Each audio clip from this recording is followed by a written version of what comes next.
ጤና ይስጥልኝ። ይህ ሰበር ዜና ሚዲያ ነው። ሰላምታችን በያላችሁበት ድረስ እያልን አርዕስተ ዜናዎቹን እናስቀድማለን። አብራችሁን ቆዩ። በጋምቤላ ክልል በትላንትናው ዕለት በአንድ ቀን ብቻ ቢያንስ 47 ሰዎች መገደላቸው ተገልጿል። በዝርዝራችን ተሰሙታላችሁ። የዲጂታል ይዘት ፈጣሪዎችና የሶሻል ሚዲያ ነጋዴዎች ግብር ሊከፍሉ መሆኑ ተነገረ።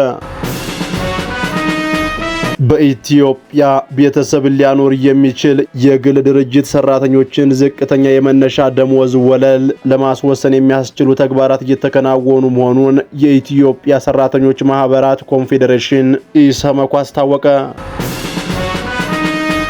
እናት ፓርቲ በትግራይና በአማራ ክልሎች በሚገኙ የመጠለያ ጣቢያዎች ውስጥ ያሉ ዜጎች ለከፋ ረሃብና መድኃኒት እጦት መጋለጣቸውን በመጥቀስ መላው ኢትዮጵያውያንና የሚመለከታቸው አካላት አስቸኳይ ድጋፍ እንዲያደርጉ የሚጠይቅ መግለጫ ወጥቷል።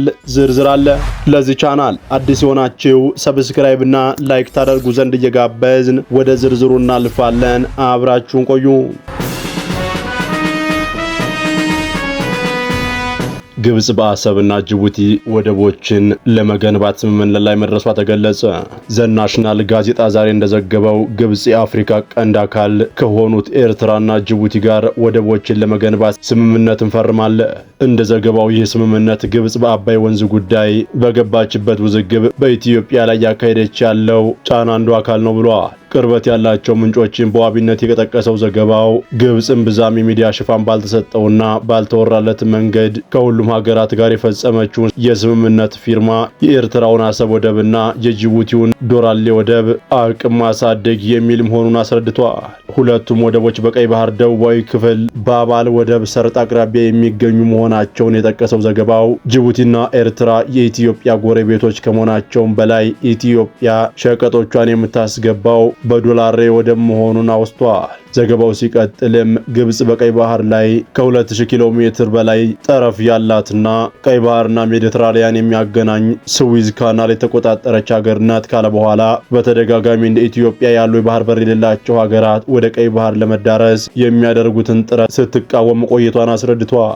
ዘናሽናል በዘገባው ይህ ብዙ ያልተወራለት ስምምነት ከኤርትራ ጋር የተፈጸመው ከአንድ ወር በፊት ፕሬዝዳንት ኢሳያስ አፈወርቂ በካይሮ ጉብኝት ባደረጉበት ወቅት መሆኑን አስታውቆ ግብጽና ጅቡቲ ግን በከፍተኛ ባለስልጣናት መካከል መፈራረማቸውን አስረድቷል።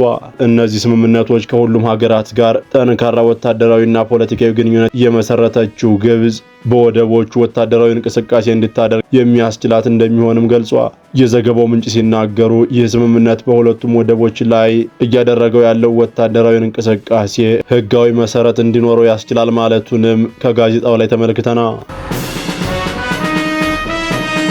እናት ፓርቲ በትግራይና በአማራ ክልሎች በሚገኙ የመጠለያ ጣቢያዎች ውስጥ ያሉ ዜጎች ለከፋ ረሃብና መድኃኒት እጦት መጋለጣቸውን በመጥቀስ መላው የኢትዮጵያና የሚመለከታቸው አካላት አስቸኳይ ድጋፍ እንዲያደርጉ ትላንት ባወጣው መግለጫ ጥሪ ያቀረበ። ፓርቲው ታህሳስ 15 ቀን 2018 ዓ.ም ባወጣው መግለጫ በተለይ በትግራይ ክልል በሚገኙ ህጻጽ መጠለያ ጣቢያ ያለው ሁኔታ ጊዜ የማይሰጥ ሰቆቃ ሲል ገልጾታል። ችግሩ ድርቅን ጨምሮ ከጦርነቱ ማግስት የሚጠበቁ ሰው ሰራሽና ተፈጥሯዊ ምክንያቶች ውጤት መሆኑን የገለጸው ፓርቲው ቀውሱ ሳይባባስ ቀድሞ ጥንቃቄ ሊደረግ ይገባ ነበር ብሏል። በትግራይ ያለውን አስከፊ ሁኔታ አጽንኦት የሰጠው ፓርቲው በአማራ ክልል እንደ ደብረ ብርሃንና ጃራ ባሉ መጠለያ ያሉ ወገኖችም በመኖርና በሞት መካከል ሆነው ቀናቸውን እንደሚገፉ አመልክቷል። በሀገር ውስጥና በውጭ የሚገኙ ኢትዮጵያውያን በሚችሉት አቅም ሁሉ ተረባርበው ወገኖቻቸውን እንዲታደጉና በዘላቂነት እንዲያቋቁሙ ተጠይቋል። ዓለም አቀፍ ረጂ ተቋማት አፋጣኝ እርዳታና የዘላቂ መቋቋሚያ ፕሮጀክትን እንዲተገብሩ ፓርቲው ተማጽኗል። የፌዴራል መንግስትና የትግራይ ጊዜያዊ አስተዳደር የተፈናቃዮችን ጉዳይ ለፖለቲካ ፍጆታ ከማዋል እንዲቆጠቡና እርዳታዎችን በቀናነት እንዲሳለጡ እንዲያደርጉ በአደራ አሳስበዋል። እናት ፓርቲ በመጨረሻም ወገኖችን ለመድረስ በሚደረገው ርብርብ ውስጥ የድርሻውን ለመወጣት ዝግጁ መሆኑንም አስታውቋል። ቤተሰብ ሊኖረው የሚችል ዝቅተኛ የመነሻ ደሞዝ ወለል እንዲወሰን እየተሰራ ነው ሲል ኢሰመኮ አስታወቀ። በኢትዮጵያ ቤተሰብ ሊያኖር የሚችል የግል ድርጅት ሰራተኞችን ዝቅተኛ የመነሻ ደሞዝ ወለል ለማስወሰን የሚያስችሉ ተግባራት እየተከናወኑ መሆኑን የኢትዮጵያ ሰራተኞች ማህበር ኮንፌዴሬሽን ኢሰመኮ አስታወቀ። የኮንፌዴሬሽኑ ምክትል ፕሬዝዳንት ድሪብሳ ለገሰ በኢትዮጵያ ለበርካታ ዓመታት የግል ሰራተኞች የመነሻ ደሞዝ ወለል ሳይወሰን መቆየቱን ገልጸዋል። አክለውም በአሁኑ ጊዜ ይህንን ችግር ለመፍታትና ቤተሰብን ሊያኖር የሚችል የመነሻ ደሞዝ ወለል የሚወስን ቦርድ ለማቋቋም ከሚመለከታቸው ባለድርሻ አካላት ጋር በቅንጅት እየተሰራ መሆኑን አስረድተዋል። የቦርዱን ማቋቋሚያ ደንብ በተመለከተ ኮንፌዴሬሽኑ አስፈላጊውን ግብዓት መስጠቱን የጠቀሱት አቶ ድሪብሳ ቦርዱ በአጭር ጊዜ ውስጥ ተቋቁሞ ወደ ተግባራዊ እንቅስቃሴ እንዲገባ ጥረት እየተደረገ መሆኑን አመልክተዋል።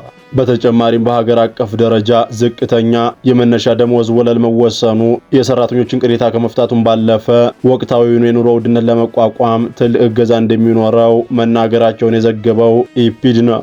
ከዚህ ቀደም የማክሮ ኢኮኖሚ ማሻሻያን ተከትሎ የግል ድርጅቶች ለሰራተኞቻቸው የደሞዝ ጭማሪ እንዲያደርጉ መንግስት ዝቅተኛ የደሞዝ ወለልን እንዲወስን የኢትዮጵያ ሰራተኞች ማህበራት ኮንፌዴሬሽን ኢሰመኮ በተደጋጋሚ መጠየቁ አይዘነጋም።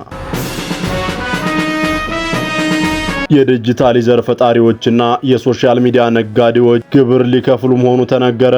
ከዩቲዩብ ከቲክቶክ እና ከሌሎች የዲጂታል መድረኮች ገቢ የሚያገኙ ግለሰቦች ሆኑ ተቋማት ከሚያገኙት ገቢ ላይ ግብር እንዲከፍሉ የሚያስገድድ አሰራር እየተዘጋጀ መሆኑ ተሰማ። ባለፈው ዓመት በተሻሻለው የገቢ ግብር አዋጅ መሰረት በኦንላይን ይዘቶችን በማምረት ገቢ የሚያገኙ አካላት በሙሉ በገቢዎች ቢሮ የመመዝገብ የግብር መለያ ቁጥር ቲን የማውጣት ግዴታ ተጥሎባቸዋል ሲል የአዲስ አበባ ገቢዎች ቢሮ አስታውቆ ክፍያዎችን የሚያመቻቹ የኦንላይን መድረኮች ለእያንዳንዱ ይዘት ፈጣሪ የከፈሉትን ዓመታዊ ጠቅላላ ገቢ ለቢሮው ሪፖርት የማድረግ ኃላፊነት ይኖርባቸዋል ብሏል።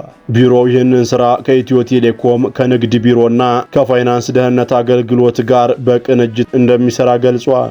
የቢሮው የህዝብ ግንኙነት ባለሙያ አቶ ሰውነት አየለ እንደገለጹት እስካሁን ከዚህ ዘርፍ የሚገኝ ግብር እዚህ ግባ የሚባል አይደለም። በመሆኑም የዲጂታል ይዘት ፈጣሪዎች ገቢያቸውን በፈቃደኝነት እንዲያሳውቁ ጥሪ የቀረበ ሲሆን ይህ የማይሆን ከሆነ ግን ቢሮው ወደ ማስገደር ስራ እንደሚገባ አስጠንቅቀዋል።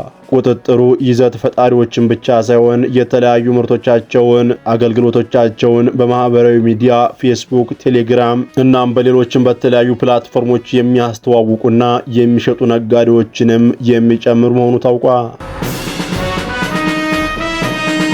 በጋምቤላ ክልል በአንድ ቀን ውስጥ ብቻ ቢያንስ 47 ሰዎች መገደላቸው ተገለጸ።